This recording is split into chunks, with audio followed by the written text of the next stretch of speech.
Bonjour, je suis l'épouse d'un malade récemment diagnostiqué et j'ai des questions suite à ce colloque parce que il a été beaucoup question de traitement des symptômes, mais en fait il a été très peu question de traitement de la maladie à proprement parler.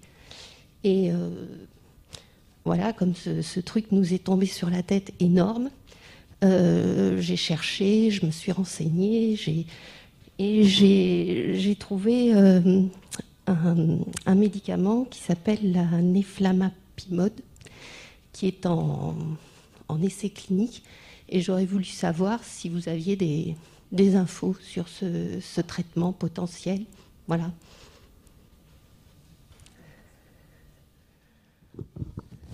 Oui, bonjour Madame Frédéric Blanc.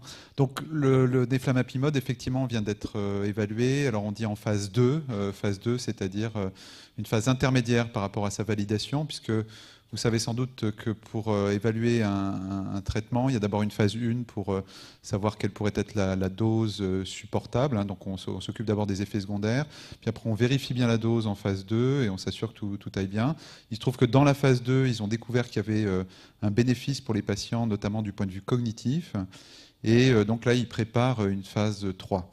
Alors la phase 3, ça va prendre encore beaucoup de temps, puisque il faudra d'abord que ce soit déposé, autorisé par les autorités de santé. Il faut sans doute aussi qu'ils trouvent l'argent. Je n'ai pas en tête le laboratoire qui s'occupe de ce traitement. Ce qui est intéressant par contre, c'est que dès la phase 2, ils avaient déjà des résultats positifs. Alors ce médicament, c'est un médicament, si je devais simplifier les choses, qui a un effet anti-inflammatoire, mais très particulier.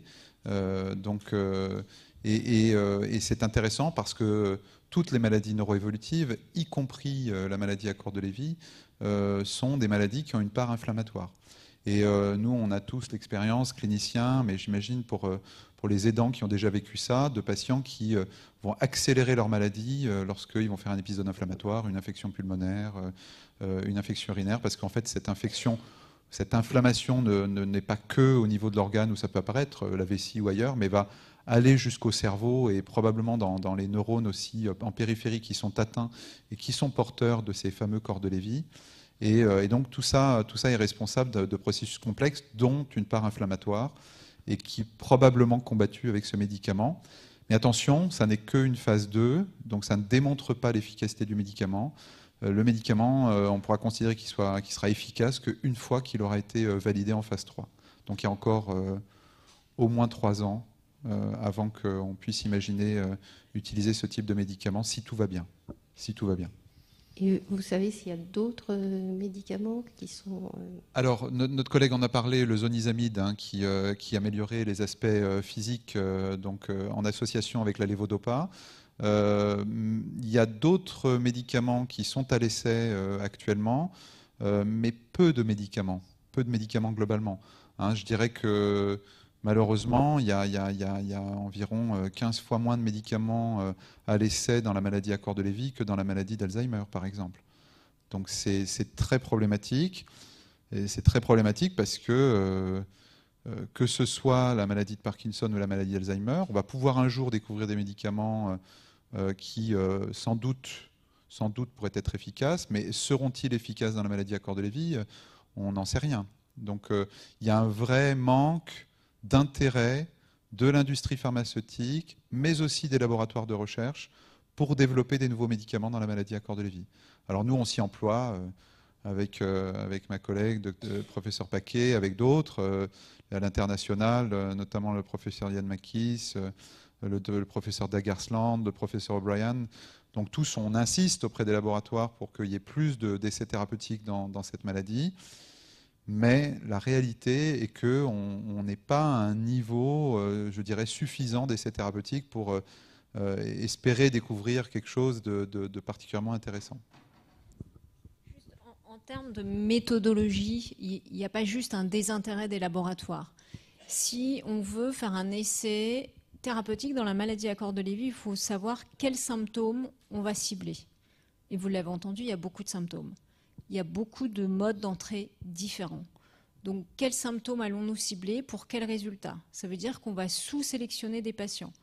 Et dans un essai thérapeutique, pour montrer une efficacité, c'est ce qui fait la puissance de la maladie d'Alzheimer, c'est le nombre. Pour montrer une efficacité, il faut beaucoup de patients. Donc, il y a ce problème méthodologique de quelle cible, pour quels symptômes. Et par exemple, on peut prendre le Zomig qui a été cité et ne pas viser forcément le même symptôme que dans la maladie de Parkinson.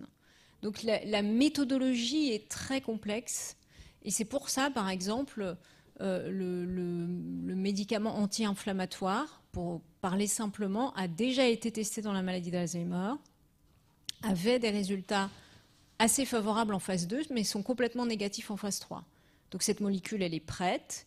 On cible la cognition et on essaye. C'est-à-dire que ce n'est pas un développement spécifique pour la maladie à corps de Lévy.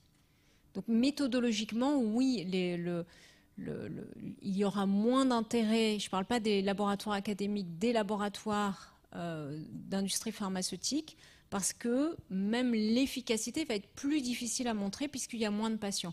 Et c'est vrai pour d'autres maladies neurodégénératives plus rares. Je n'ai plus le micro. Ah, voilà.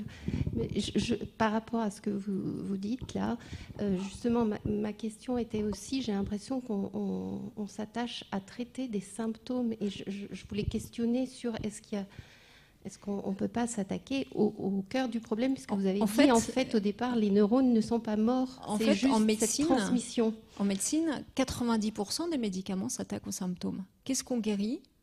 Les infections bactériennes, les fractures, certains organes malades avec les greffes et certains cancers. Tout le reste, ce sont des traitements symptomatiques. Et bien sûr que ce serait très satisfaisant de guérir la maladie. Ce n'est pas ce qu'on pourra faire dans les maladies neurodégénératives. Ça, je pense qu'il faut être clair et honnête. On va pouvoir prévenir la survenue de la maladie, c'est-à-dire éviter que les neurones ne meurent, mais faire que les neurones reviennent comme 10 ans auparavant. Alors si ça existe un jour, je ne le connaîtrai pas. Mais je pense que ça va être quand même très très compliqué et qu'il ne faut pas se donner un objectif atteignable. Ce qui est atteignable, c'est de faire des diagnostics très précoces, c'est pour ça qu'on insistait ce matin, et d'éviter l'évolution vers une neurodégénérescence. Mais penser qu'on va revenir comme avant, par exemple on a une fracture de fémur, on la répare, c'est pas comme avant, hein, mais ça y ressemble. Ça sera difficile et à mon avis, ce n'est pas l'objectif qu'il faut se donner. Donc si on a des bons traitements symptomatiques, par exemple quand on arrive à régler le problème du sommeil, ça métamorphose les patients. Quand on arrive à régler le problème des hallucinations, quand on arrive à améliorer la motricité, c'est une vraie efficacité. Et pourtant, effectivement, on n'enlève pas forcément les protéines. Donc il ne faut pas se donner l'objectif inatteignable de dire je veux le médicament qui guérit. Moi je pense que des bons médicaments symptomatiques, comme on l'a dans d'autres maladies, l'épilepsie, l'insuffisance cardiaque, l'asthme, etc., c'est déjà un grand pas en avant. Et on aimerait déjà bien le faire. Merci.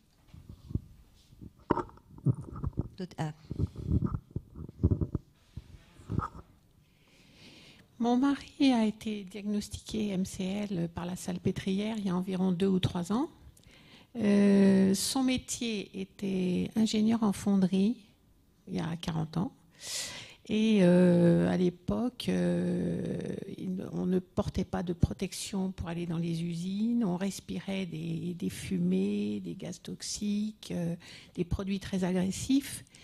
Alors ma question, ce serait de savoir si cette situation a pu avoir une influence sur le cerveau. Ou, voilà. Et puis j'ai une deuxième question.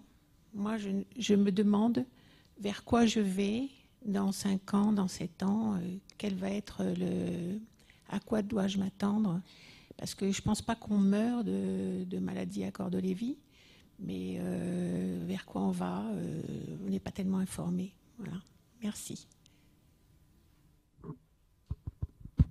Alors, Sur votre première question, alors moi je ne connais pas de lien entre ces problèmes-là que vous racontez à l'usine et la maladie à corps de Lévy.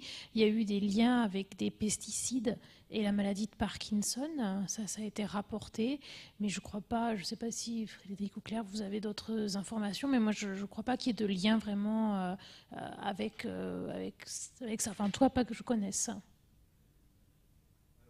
Oui.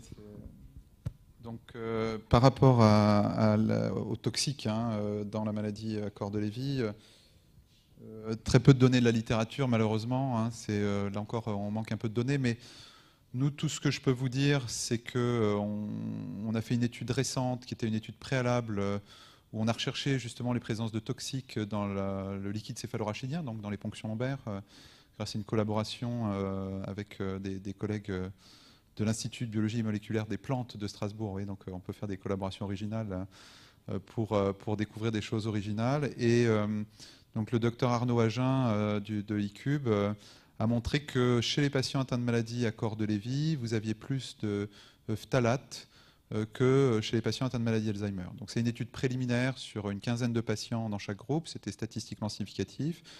On a fait une demande de financement complémentaire à l'Agence nationale de la recherche pour confirmer ou pas cette information sur la question des phtalates. On espère qu'on obtiendra ce financement. Maintenant, c'est vrai que si on prend un peu de recul, la maladie à corps de Lévy, on peut dire qu'on la connaît. Les toutes premières descriptions probables, c'est les années 50. J'ai fait un peu la littérature sur la question. On essaye de retrouver des corps de Lévy dans le cerveau des patients atteints de troubles cognitifs. Donc il y avait quelques séries allemandes qui montraient la présence de corps de Lévy, mais qui ne donnaient pas de détails cliniques. Et ce que je veux dire par là, c'est qu'en fait, ce serait quand même une maladie récente. Alors, est-ce qu'il y a eu des cas de maladie à corps de Lévy antérieurs aux années 50 ? Il y a des cas un peu historiques, exceptionnels, mais dont on ne peut pas dire avec certitude qu'il s'agit de maladie à corps de Lévy. On parlait d'Emmanuel Kant, c'est intéressant parce qu'il y a des théories, il y a un beau papier qui a été écrit il y a 10 ans sur Emmanuel Kant, parce que Emmanuel Kant faisait des troubles du comportement, sommeil paradoxal, et il avait probablement des petits troubles cognitifs à la fin de sa vie, mais c'est impossible de savoir si c'était une maladie à corps de Lévy ou pas. Tout ça pour dire que vous interrogez sur la fonderie, je n'ai pas de réponse spécifique à ça. Ce que je peux dire, c'est que j'ai quand même une série de patients qui étaient dans des métiers qui concernaient, si vous voulez, les peintures, l'industrie, et qui, bizarrement, font une maladie à corps de Lévy peut-être un peu jeune, ou qui ont un tableau un peu atypique. Donc ça m'interroge, mais ça n'est pas démonstration à votre question. Voilà. Et sur la question de l'évolution de la maladie à corps de Lévy, alors il y a deux choses. Il y a la littérature. Ce que nous dit la littérature, c'est que la maladie à corps de Lévy évolue plus vite que la maladie d'Alzheimer en termes cognitifs. Mais je reste convaincu, moi, qu'il y a un biais à la littérature, c'est-à-dire que c'est souvent des séries de cas hospitalières de patients qui vont moins bien, si vous voulez, que le patient qui est suivi en ville. C'est parce que aussi le diagnostic est évident. C'est ça aussi le problème, c'est que, on le sait, le diagnostic n'est pas toujours fait, et donc il y a des tas de patients atteints de maladie à corps de Lévy qui ne sont pas diagnostiqués, et donc ceux-là ne sont pas inclus dans les cohortes évolutives. Nous, on a fait une étude grâce au logiciel Rapide qui est issu, qui est un peu proche de ce qu'on appelle la Banque nationale Alzheimer. Donc c'est sur le Grand Est, la Franche-Comté. Et on a regardé l'évolution des patients atteints de maladie à corps de Lévy quand ils sont à un stade léger de la maladie. Ils débutent globalement à peu près au stade léger. On les diagnostique globalement au stade léger de la maladie, c'est-à-dire pas au stade très léger, c'est-à-dire pas au stade prodromal. Mais voilà, grossièrement, les patients étaient à un stade léger. Et arriver au stade sévère de la maladie, ça met à peu près 10 ans. Quand le patient est bien suivi, et c'est en moyenne. Voilà, vous avez des patients qui évoluent plus vite. En général, ces patients qui évoluent plus vite ont souvent une association avec soit des lésions alzheimeriennes, soit une maladie d'Alzheimer à proprement parler. Et puis vous avez qui évoluent moins vite, Et ceux-là, on ne sait pas pourquoi ils évoluent moins vite. Et c'est intéressant. J'ai toute une série de cas de patients qui ont plus de 10-12 ans d'évolution et qui ont très très peu évolué. Quand je dis très très peu, c'est qu'ils sont encore à un stade, ils étaient à un stade prodromal probablement, stade prodromal léger, ils sont toujours à un stade léger. Donc, vous voyez, c'est impossible actuellement à mon sens de savoir quelle peut être l'évolution individuelle des patients. S'il y a probablement, enfin moi mon sentiment, il y a certainement quelque chose qui est important, c'est la recherche des dosages, enfin le dosage des biomarqueurs de la maladie d'Alzheimer, si on veut vraiment en avoir le cœur net. Et ceux qui ont des biomarqueurs de la maladie d'Alzheimer sont plus à risque d'évoluer rapidement que les autres. Voilà. J'ai répondu un peu longuement, excusez-moi, mais c'est. Excusez-moi. Je vais juste faire un commentaire sur les deux questions. En tout cas, moi, mon sentiment en tant que psychiatre, c'était dans cette pathologie d'être vraiment dans la prise en charge symptomatique, parfois d'une partie très émergée, psychocomportementale ou une dépression qui complique. Mais je vois qu'ici, à cette table, on a en tout cas des moyens d'intervention et de contrôle, et en limitant toutes les complications, tous les événements liés à une chute, en ayant un travail en rééducation, des complications somatiques, un suivi neurologique. M. Montfort a très bien expliqué, il m'a permis de clarifier des choses que je ne comprenais pas, qui étaient méandreuses dans l'évolution de certains patients. Et cette connaissance pour vous, pour les aidants, aussi de savoir qu'il va y avoir des vagues, mais il y a quand même beaucoup de facteurs contrôlables. Et même si on parle de traitement symptomatique, tout ce qu'on peut contrôler dans le temps, j'ai une idée, une intuition, et c'est vérifié qu'on ralentit un peu quand même le génie évolutif d'une maladie qui se complique par des accidents, comme le modèle gériatrique, avec une aggravation successive. Donc, et on a aussi du recul sur des patients qui nous surprennent. Moi, j'avais en tête de cinétique assez rapide, une maladie à corps de Lévy, et avec du recul, une pratique, on voit que des patients qui sont assez stables dans le temps quand on est suivi d'assez près, pour essayer de contrôler. Alors les micro-sillons, les micro-sillons, après il y a la disponibilité du système de santé pour essayer d'ajuster chaque variation, mais voilà, c'était ça le sens du commentaire. Oui, Bernard Venot, je suis ancien aidant. Et j'aimerais avoir un avis sur quelque chose qui m'avait beaucoup frappé dans la maladie de mon épouse et que je constate enfin, dans les échanges avec les autres aidants qui se reproduit aussi pour d'autres malades. C'est la forte perte de poids. Pour mon épouse, moi je l'associe à la période sévère de la maladie. Quand je dis sévère perte de poids, elle avait perdu 45% de son poids de départ. Donc sur une période, on va dire, de 2 ans et demi. Quelle peut en être l'explication, et y a-t-il moyen de au moins limiter ce genre d'évolution, sachant que j'avais été aidé par une nutritionniste, mais bon, apparemment, ça n'a pas été suffisant. Donc voilà, j'aimerais comprendre ce qui s'est passé, si on peut le savoir, et d'autre part, peut-être pour ceux qui peuvent se trouver devant la même situation, qu'est-ce qu'on peut faire de plus ou de mieux que ce que moi j'ai pu faire. Merci. Merci pour votre question. Je vais essayer de répondre avec quelques éléments. Après, c'est vrai que c'est une situation qui est complexe et je ne pense pas qu'on ait vraiment toutes les réponses à cette question, mais c'est vrai qu'avec l'évolution de la maladie, on a plusieurs facteurs. Déjà, le fait d'avoir une perte de l'autonomie, donc une perte de la planification, de penser à ne serait-ce qu'il faut préparer le repas, ce qui manque, comment organiser sa journée. Et donc, on devient dépendant de l'aidant qui va prendre le pas sur ça. Et c'est vrai qu'au moins, on a l'habitude de penser à toutes ces choses-là, au moins on va s'entraîner à y penser, au moins on va y penser. Donc on a aussi cette... Donc c'est important peut-être inclure le patient dans la réalisation de toutes ces activités quotidiennes.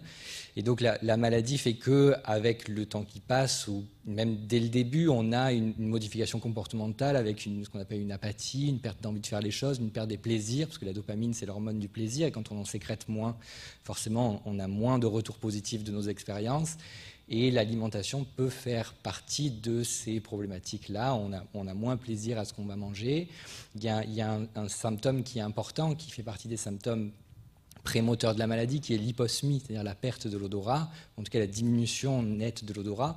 Et c'est souvent lié aussi à l'altération de la perception du goût, donc on a moins plaisir à manger les aliments. Et donc il y a réduction, un ensemble de choses qui font qu'il y a une réduction des apports.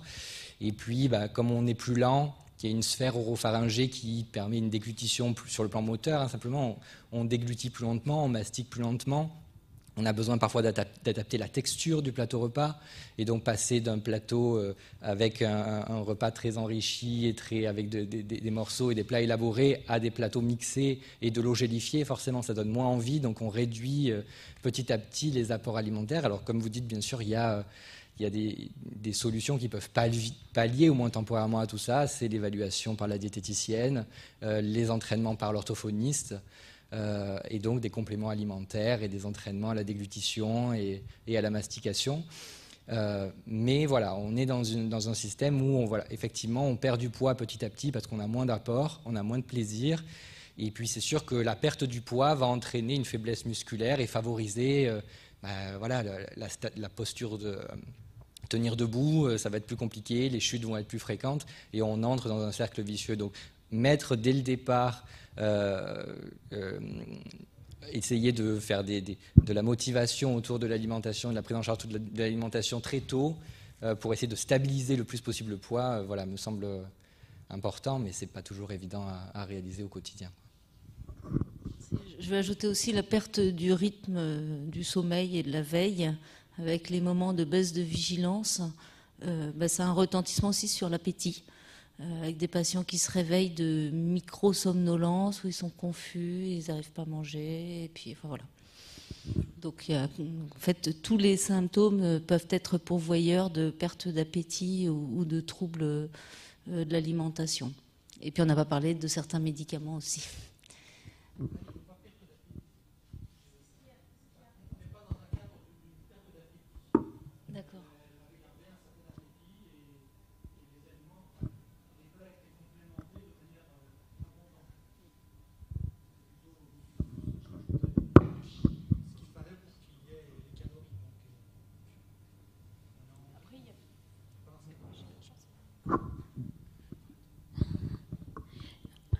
Il y a peut-être aussi parfois un hypercatabolisme aussi dans ces maladies-là, c'est-à-dire que l'organisme consomme plus d'énergie qu'habituellement, et peut-être en lien avec l'inflammation justement dont on parlait. Donc il y a une consommation parfois plus importante et donc une perte de poids. Et puis, ce qui peut arriver, moi j'ai déjà vu chez les patients hospitalisés parfois, c'est des difficultés aussi à se servir tout simplement des couverts ou à reconnaître ce qu'il y a. J'avais vu une patiente comme ça qui perdait beaucoup de poids. Et en fait, quand je suis arrivée un jour faire la visite à midi, en fait, elle était devant son assiette et elle ne savait pas quoi faire en fait avec les couverts. Et du moment où les aides-soignantes ont commencé à lui donner à manger, ça s'est beaucoup mieux passé. Donc ça, c'est une première chose. Ce qu'on recommande parfois, notamment dans les unités gériatriques, c'est d'essayer de donner des choses qu'on peut manger avec les doigts, qui peuvent être plus faciles, et puis même d'en laisser dans la maison un petit peu partout, des petites choses, des fruits, des choses à grignoter, qui peuvent aider parfois à reprendre du poids, à inciter en tout cas à manger. Moi, j'ai mon mari qui a fait une petite infection ORL, un petit rhume. Et son état s'est dégradé complètement, c'est-à-dire qu'il ne s'est plus levé, il a été apathique, il délirait, des hallucinations. C'est récent, hein, parce que cette nuit, de 1h du matin à 6h ce matin, toutes les demi-heures, il a dû aller uriner. Et il ne sait plus où il est, il sait plus. Alors, est-ce que je dois m'attendre à ce genre de soucis chaque fois qu'il fait une infection, ou est-ce que c'est autre chose ou...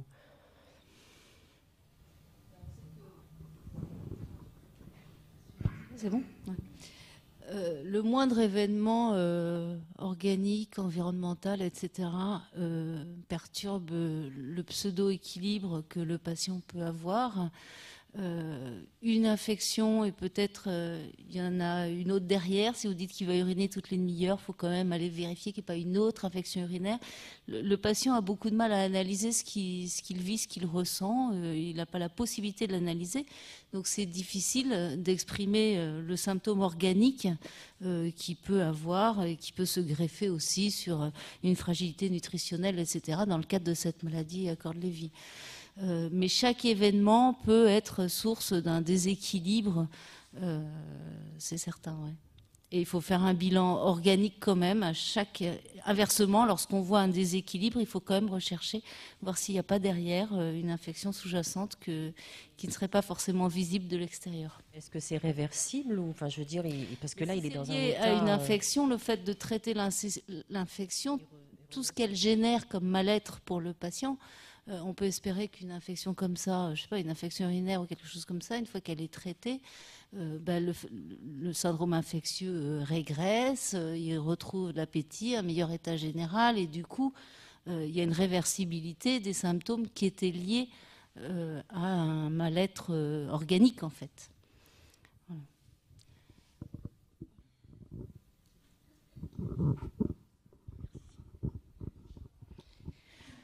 Bonsoir, je suis aidante aussi.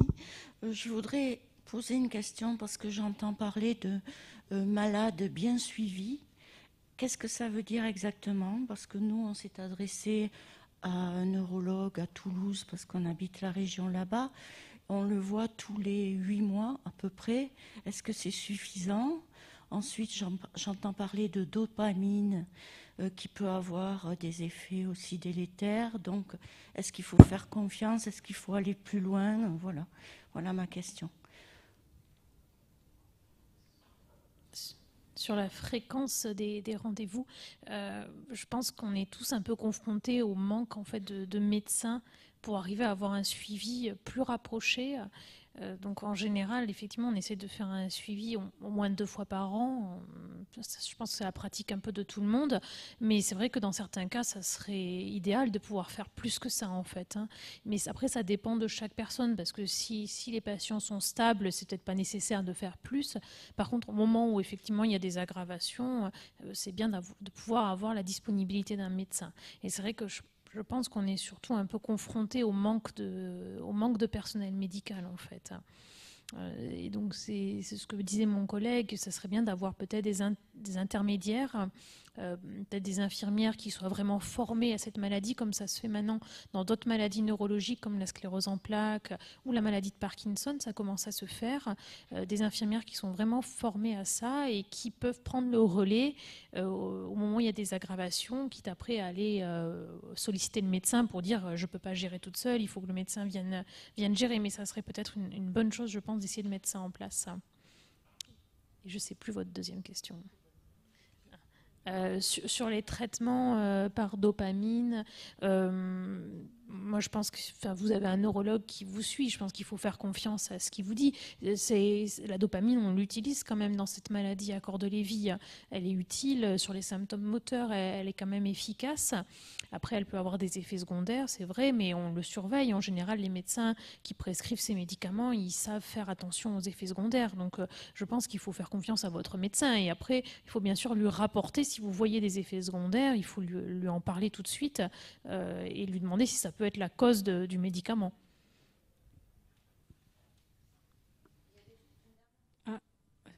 Si vous me permettez. Allô, oui.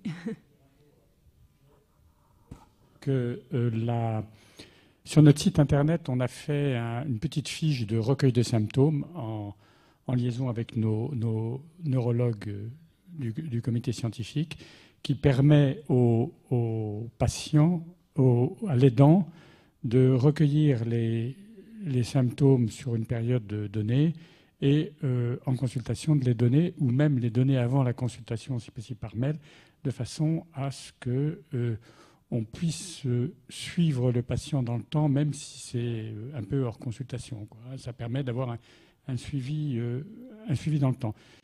c'est pour ça qu'on voudrait développer aussi une application de recueil de symptômes qui permettrait justement d'avoir ce suivi de symptômes dans le temps entre les consultations qui sont quelquefois un peu espacées. Oui. Ce genre d'application se développe. Enfin, moi, je connais mieux du côté de la psychiatrie, mais ça se développe beaucoup aussi. Hein, le monitoring du sommeil, de l'anxiété, de l'appétit, dans la dépression, dans les troubles bipolaires, et un relais comme ça par des applications dans des études auprès des psychiatres. Alors, c'est pas évident pour un médecin de ville, neurologue, psychiatre ou gériatre d'avoir aussi à absorber une quantité d'informations qui arrivent. Je sais pas, un mois d'évolution de cycle, de symptômes, mais en tout cas, c'est toujours une information pertinente, supplémentaire. Parce qu'en 1 heure ou une demi-heure d'entretien, résumer ce qui s'est passé en 1 mois, en 3 mois, en 6 mois. Le suivi idéal, c'est compliqué, ça va dépendre de l'endroit où vous êtes, de l'offre de soins, des professionnels qui doivent apprendre à travailler ensemble, communiquer. C'est vrai que l'exemple qu'on vous a donné, nous, on a connu quelque chose d'assez idéal où on était ensemble et on a appris à faire, même après en consultation, le psychiatre 1 fois tous les 2 mois, le gériatre 2 fois dans l'intervalle avec d'autres, et on s'alerte sur les choses où on a appris à... Le gériatre s'est psychiatrisé, je me suis gériatrisé. et on a aussi des infirmiers en hôpital de jour qui les voient et qui nous remontent des choses. Donc, voilà, mais c'est des réseaux de soins ou des entités à construire où ces professionnels complémentaires travaillent ensemble et décloisonnent leur partie. Mais ça va dépendre de chaque endroit, chaque ville. Mais peut-être que l'association va aider à identifier des parcours. Elle fait déjà beaucoup de choses. Mais...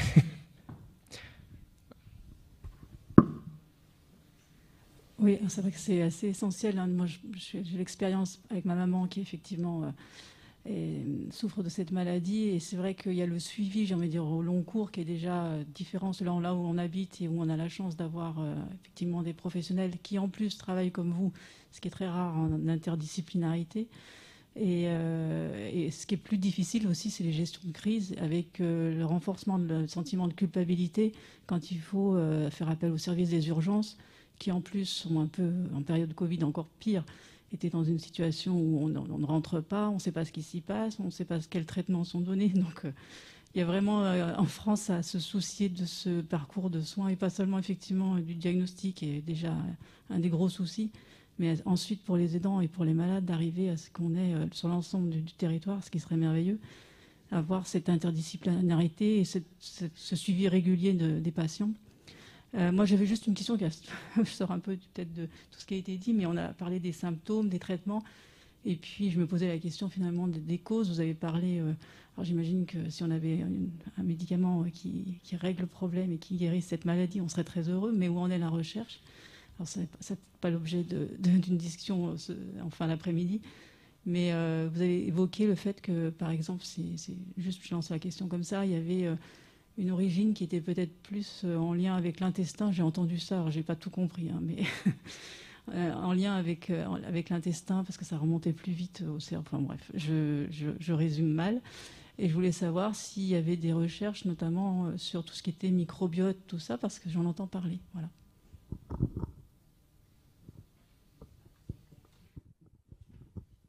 Je passerai la parole à Camille pour l'intestin, si tu veux répondre. Alors, cette hypothèse-là, je crois qu'elle est encore assez controversée. Là, ils ont fait en fait des études sur l'animal, sur des souris où effectivement ils essaient de. Alors, je crois qu'ils essaient de mettre de l'alpha-synucléine malade au niveau intestinal et ils regardaient effectivement les souris développer des troubles cognitifs par la suite. Donc, ils ont émis cette hypothèse-là qui avait peut-être cette progression des corps de Lévy qui partait au niveau digestif. Après, c'est encore à démontrer, je crois. C'est pas quand même très très clair hein, comme hypothèse étiologique. Je pense qu'en fait, ils s'inhibent mutuellement. Ça ne veut pas dire que l'intestin est responsable. C'est pas parce que ça débute dans l'intestin que l'intestin est responsable. En fait, là, c'est une étude très très récente qui vient juste de sortir où effectivement il y a 2 modes de migration de l'alpha-synucléine. Il y a celle qui commence en périphérie, puis qui remonte le long du système nerveux autonome, comme l'a montré Camille, et celle qui commence dans le cerveau. Mais ça ne nous donne pas la cause. Quant au lien entre le microbiote et les maladies neurodégénératives, et pas seulement la maladie d'Alzheimer, donc il y a la maladie à corps de Lévy, il y a beaucoup d'études sur le microbiote, sur les gencives, les bactéries. Alors, le microbiote, c'est pas que l'intestin, hein. Il y a le microbiote cutané, il y a le microbiote buccal. Maintenant, on a des signaux avec probablement un lien, mais là encore une fois, ça ne nous donne pas une cause ni un traitement. Tout ça, ce sont des compréhensions physiopathologiques de la maladie pour nous donner des pistes à plus long terme. La difficulté d'étudier l'environnement ou le microbiote, enfin tous ces facteurs qui sont, tous ces éléments qui sont soumis à de multiples facteurs, c'est que d'une personne à l'autre, le microbiote est différent parce que l'alimentation est différente, par exemple. Et il y a des études qui ont montré que les couples, même s'ils n'ont pas la même alimentation, ont le même microbiote. Et pourtant, on a peu de couples malades de la même maladie neurodégénérative, vous voyez. Donc tout ça, c'est très compliqué, ces liens-là. C'est comme l'environnement. Nous, par exemple, tous les patients qui ont eu des métiers à exposition, donc bien sûr, tout ce qui est agriculture, pesticides, ils ont une consultation maladie professionnelle, y compris les peintres qui n'ont pas été exposés, Et pour l'instant, ce que me disent, on a la chance d'avoir le centre antipoison national dans mon hôpital et les maladies professionnelles. Ils me disent que pour l'instant, il n'y a rien de rapporté en lien très très clair, alors que le lien est clair entre pesticides et maladies de Parkinson. Donc tout ça, ce sont des pistes, et c'est vrai que pour vous, il y a beaucoup d'informations sur des éléments qui ne sont que des hypothèses, mais comme l'information est transmise, bien sûr, ça soulève des questions, mais pour l'instant, c'est très, très émergent. Donc là, on va prendre des questions via Internet. Beaucoup de questions sur Internet. Pour mémoire, le colloque fait l'objet d'une captation et vous pourrez revoir ce colloque en replay. Beaucoup de questions donc, et je vais essayer de les regrouper. Des questions de Marie-Hélène et de Christine. L'IRM est-il un examen qui peut détecter la maladie à corps de Lewy? Peut-on au DaTscan différencier entre maladie de Parkinson et maladie à corps de Lewy? Question de Christine.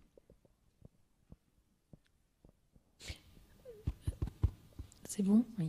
Donc pour l'IRM, est-ce que ça peut faire le diagnostic? Seulement l'IRM, non. C'est pas l'IRM qui pose le diagnostic. En fait, l'IRM, on va surtout chercher à éliminer d'autres maladies, être sûr qu'il n'y ait pas autre chose au niveau du cerveau qui pourrait donner ces troubles cognitifs. Après, on peut voir des signes qui sont en lien avec la maladie. C'est surtout une atrophie du cerveau, donc le cerveau qui diminue de taille. Mais c'est vrai que contrairement, par exemple, à la maladie d'Alzheimer, il y a moins de spécificité. Dans la maladie d'Alzheimer, on sait qu'il y a des régions, des hippocampes qui sont atrophiées, c'est assez spécifique. La maladie à corps de Lévy, l'atrophie est plus diffuse, et donc c'est beaucoup moins spécifique. Donc l'IRM, on l'a fait de façon systématique, mais ce n'est pas ça qui nous pose le diagnostic. Pour le DaTscan, alors ça peut aider un petit peu. Alors ça aide surtout pour distinguer maladie d'Alzheimer et maladie à corps de Lévy, parce que normalement dans la maladie d'Alzheimer, le DaTscan est normal. Donc ça aide beaucoup. Pour la maladie de Parkinson, dans les 2 cas, c'est pathologique. Après, c'est vrai que c'est comme sur le plan clinique, dans la maladie de Parkinson, c'est un peu plus asymétrique que dans la maladie à corps de Lévy, où l'atteinte va être plus symétrique. Voilà, maintenant, on ne va pas juste sur ce DaTscan dire si une maladie à corps de Lévy ou si une maladie de Parkinson. C'est vraiment le diagnostic, c'est la clinique en premier, c'est vraiment l'évaluation du neurologue, du médecin, et les examens complémentaires, ils sont là pour nous aider, mais ce n'est pas sur eux seulement qu'on pose un diagnostic, hein, clairement. Merci. Deux questions pour le docteur Grimaldi. Est-ce que l'arrivée d'un pied-bot peut faire partie des conséquences d'un pied-bot peut faire partie des conséquences d'une maladie à corps de Lewy? Et y a-t-il des études qui montreraient l'efficacité, je lis à l'écran, je ne sais pas de quoi je parle, y a-t-il des études montrant l'efficacité de la LSVT pour les patients malades de la corde de Lewin? Merci pour ces questions. Donc, alors, est-ce que ça fonctionne? Oui, ça y est, ça fonctionne. Donc un pied beau, oui. Alors, c'est l'apparition d'une posture anormale au niveau du pied, donc plutôt une posture qu'on appelle dystonique, donc une rigidité particulière au niveau du pied qui va entraîner une déformation voilà, de la position du pied et donc gêner la marche, bien sûr. Dans tous les syndromes parkinsoniens, que ce soit la maladie à corde de Lévy, la maladie de Parkinson ou les autres maladies cousines de Parkinson, on peut avoir des postures dystoniques. Donc ce n'est pas le plus fréquent dans la maladie à corde de Lévy, mais ça peut bien sûr parfois se rencontrer. Et donc la prise en charge de ça, donc bien sûr on peut voir si la dopamine permet d'améliorer un petit peu la souplesse au niveau du pied, mais ce n'est pas toujours efficace. Comme je vous l'ai dit, il y a à peu près 30% d'efficacité de la dopamine et pas chez tous les patients. Sinon, on peut avoir recours à des injections locales de toxines botuliques qui vont, si je peux dire, paralyser en partie le muscle qui se contracte un peu trop pour normaliser un peu la posture et aider tout ça avec une chaussure orthopédique et un travail d'étirement et de massage et de posture avec le kiné. Après, pour tout ce qui est orthophonie et prise en charge LSVT, donc c'est une méthode qui a été développé, qui est une sorte d'enchaînement d'exercices et un programme sur une période donnée qui a été plutôt bien évalué et qui a montré qu'on pouvait avoir une amélioration de l'hypophonie, donc une meilleure capacité pour parler plus fort et une meilleure diction, donc une moindre dysarthrie à l'issue de ce programme. Mais ne pas bénéficier de ce programme n'est pas grave si les orthophonistes autour de chez vous ne sont pas formés spécifiquement à ça, puisqu'il faut faire une formation qui est payante, etc., puisque ce sont des exercices que les orthophonistes peuvent faire même isolément. Voilà, c'est simplement le cadre d'une sorte de parcours un peu sportif, orthophonique, voilà, qui est sous le cadre LSVT, mais il n'est pas indispensable à la prise en charge pour avoir une amélioration clinique derrière. Beaucoup de questions autour des troubles du sommeil. Alors le professeur Dorthe n'est pas là, mais peut-être pourrez-vous répondre. Comment déterminer de manière pratique si un malade souffre d'apnée du sommeil? Est-ce que c'est une démarche qu'il faut faire auprès du neurologue, de son médecin? Comment le déterminer? Et il a été question de traitement aussi. De quoi s'agit-il? Pour le diagnostic de troubles du sommeil, alors il y a plein de troubles du sommeil qui peuvent arriver dans les syndromes parkinsoniens. Ça peut être les troubles du comportement en sommeil paradoxal avec des crises d'agitation, des coups, on tombe. Il ne faut pas confondre un trouble du comportement en sommeil paradoxal, donc ce que je viens de vous décrire là, avec de grandes manifestations qui surviennent à des moments précis du sommeil qui est le sommeil paradoxal et pas dans d'autres phases du sommeil. Et donc simplement parler dans son sommeil n'est pas un signe précoce de maladie de Parkinson ou maladie à corde de Lévy. Il faut vraiment qu'il y ait des symptômes très, très bruyants et invalidants. Et pour en être certain, on peut faire un enregistrement du sommeil à l'hôpital, une polysomnographie qui va vraiment enregistrer la musculature et les phases du sommeil avec un enregistrement électroencéphalographique. Et on va corréler les enregistrements musculaires aux enregistrements du sommeil et voir à quelle phase ils surviennent. Pour ce qui est des troubles dans le sommeil, on peut avoir effectivement les apnées. Dans les apnées, ça se manifeste beaucoup par des phénomènes de ronflement, par des pauses aussi simplement. Si vous entendez votre conjoint qui arrête de respirer pendant un certain temps, pendant 3 à 4 secondes, et puis d'un coup fait de gros ronflements, on peut suspecter effectivement des apnées. Et souvent, c'est corrélé le matin avec des maux de tête matinaux qui ont un petit peu de mal à passer ou de la somnolence du coup dans la journée, une fatigue dans la journée puisque le sommeil n'a pas été réparateur. Il y a eu des micro-réveils qui ont perturbé finalement le repos. Et ça peut se dépister en parlant simplement avec le médecin traitant qui peut vous orienter vers un prestataire qui peut déjà à domicile vous apporter un sort de petit appareil qui va capter l'enregistrement, la saturation d'oxygène qu'on met au petit bout du doigt et on va voir qu'à certains moments de la nuit, si l'enregistrement est bien fait, eh bien, il y a des arrêts respiratoires et qui vont être très évocateurs du diagnostic. Voilà, donc il y a plusieurs petites choses comme ça. Il y a des questionnaires après qui peuvent être réalisés. Et voilà. Alors ça, pour répondre à la question plus pratique, qui s'occupe du sommeil, il peut y avoir des pneumologues, des neurologues, des gériatres, enfin, il y a de plus en plus de gens de diverses spécialités qui sont des psychiatres, pardon, qui sont spécialisés dans la prise en charge des troubles du sommeil, et donc voilà, et qui sont en lien avec des prestataires, tant pour le diagnostic et des enregistrements qui sont à domicile, ou s'il faut avec des services spécialisés pour faire hospitaliser les patients sur une nuit et faire les enregistrements.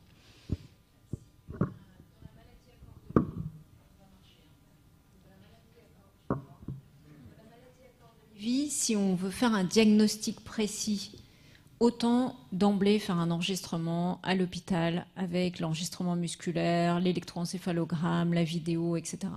Parce qu'y aller par étapes, en fait, faire à domicile, c'est bien si c'est un syndrome d'apnée du sommeil isolé. Mais moi, j'ai plein de patients qui viennent avec une polygraphie à domicile et finalement, on leur redemande un enregistrement et on adapte le traitement.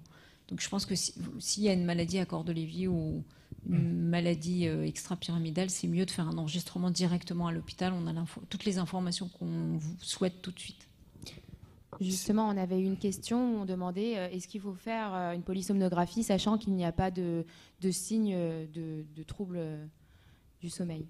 Alors, moi, je suis un petit peu biaisée maintenant parce qu'on la demande assez systématiquement dans la maladie à corde de Lévy et c'est vrai qu'il y a énormément de syndromes d'apnée du sommeil, même chez des gens minces ou qui anatomiquement n'ont pas une anatomie pour lesquelles on pourrait attendre un syndrome d'apnée du sommeil. Donc, c'est vrai qu'on en a beaucoup et que le fait d'appareiller des patients qui peuvent l'être, c'est-à-dire des patients qui supportent la machine la nuit, ça a permis d'améliorer beaucoup de situations.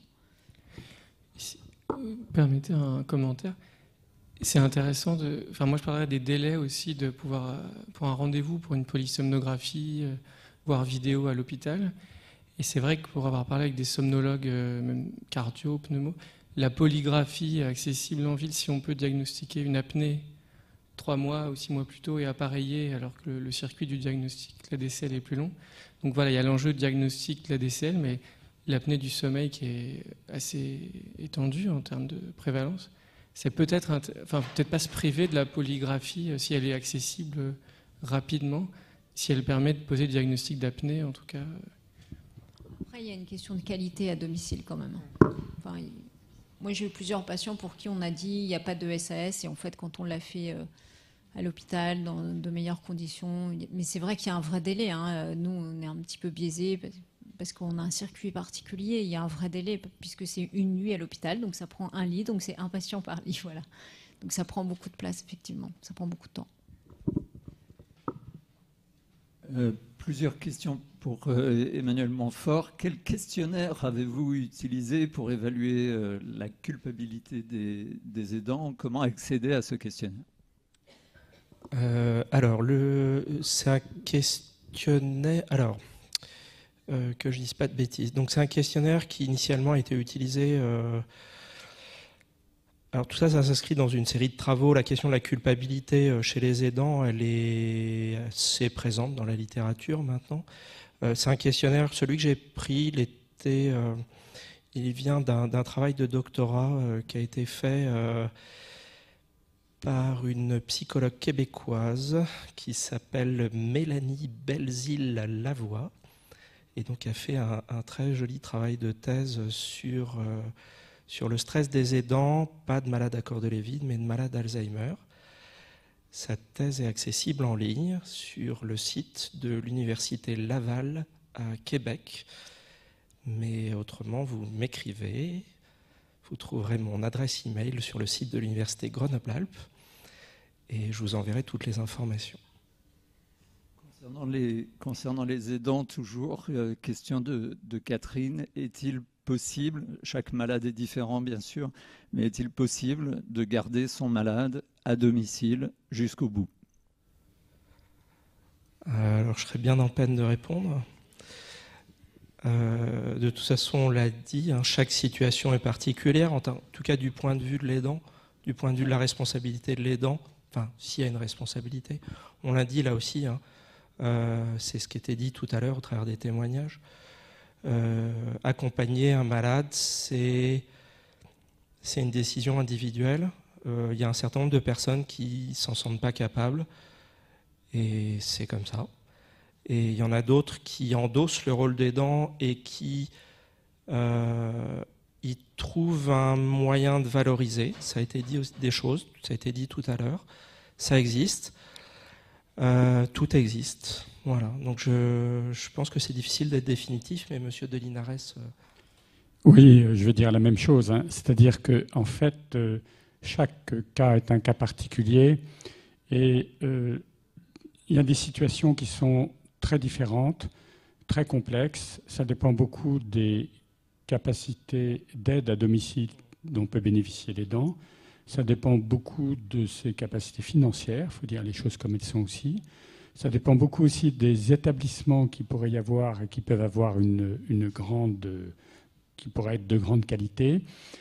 Et je crois que ce qu'il faut se dire pour un aidant, et par expérience personnelle et par expérience des aidants de l'association, ce qu'il faut chercher à faire, c'est accompagner au mieux la personne en restant soi-même au mieux de ses capacités, toujours pour l'accompagner au mieux.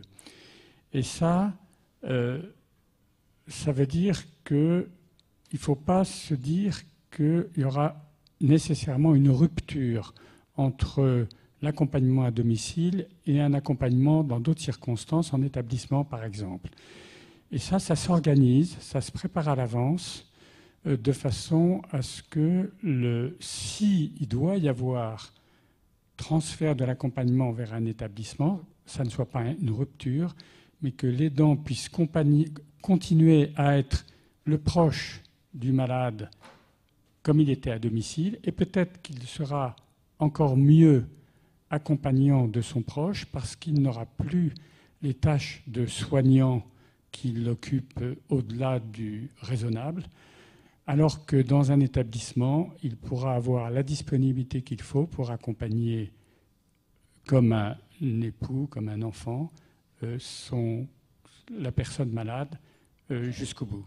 Je le dis, j'en ai fait l'expérience. J'ai regretté, pour ce qui me concerne, après coup, de ne pas avoir fait la démarche de mise dans un établissement, alors que je pouvais être dans cet établissement toute la journée. Hein. Donc, il faut vraiment réfléchir à ce qui est le mieux pour la personne aidée. Et ce qui est mieux pour la personne aidée est souvent ce qui est le mieux pour la personne aidante. C'est-à-dire qu'il ne faut pas perdre ses moyens. Oui, l'entrée en institution, ce n'est pas un abandon. Et effectivement, on l'a vu par exemple, hein, c'était très bien dit par les aidants qui nous ont témoigné de leurs expériences dans les groupes de discussion. Des aidants de malades à corps de Lévy pendant les périodes de confinement, enfin c'était pendant la première période de confinement, justement ont été en grande difficulté eux-mêmes parce qu'ils n'avaient plus leur place d'aidants en institution. Et alors qu'on sait que justement en temps normal, eh bien, ils pouvaient continuer à exercer un rôle en n'ayant plus aussi, effectivement, comme le disait très bien M. de Linares, toute la lourdeur de certains actes, voire de certains accompagnements qui touchent à l'intimité, qui sont assez difficiles à vivre, hein. On l'entend bien. Oui. Et dernière question concernant les aidants, existe-t-il une formation ou des formations spécifiques pour les aidants des malades à corps de Lévy? Alors, oui, il y a une formation qui est en cours au sein de la 2MCL, qui est spécifique pour les malades à corps de Lévy. Donc c'est exclusivement pour les aidants de malades à corps de Lévy. Il y en a une qui est en cours, là on en est à la quatrième session. Ce sont des formations qui durent 7 fois 2 heures, étalées sur 1 mois et demi.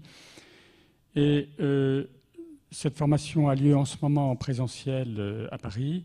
On est en train d'en préparer une pour le début de l'année 2022 en visioconférence. Là aussi, ça sera quand même limité à un nombre d'aidants relativement limité. Mais on va en faire systématiquement à partir de l'année prochaine, régulièrement, en présentiel et en visioconférence. Yael, une psychologue qui connaît très bien la maladie à corps de Lévy, nous a ralliés récemment, hein, c'est ce que j'ai expliqué au début. Elle est là en grande partie pour organiser ce soutien aux familles, en fait, hein, qui est un soutien général dont la formation des aidants fait partie, et c'est quelque chose d'important.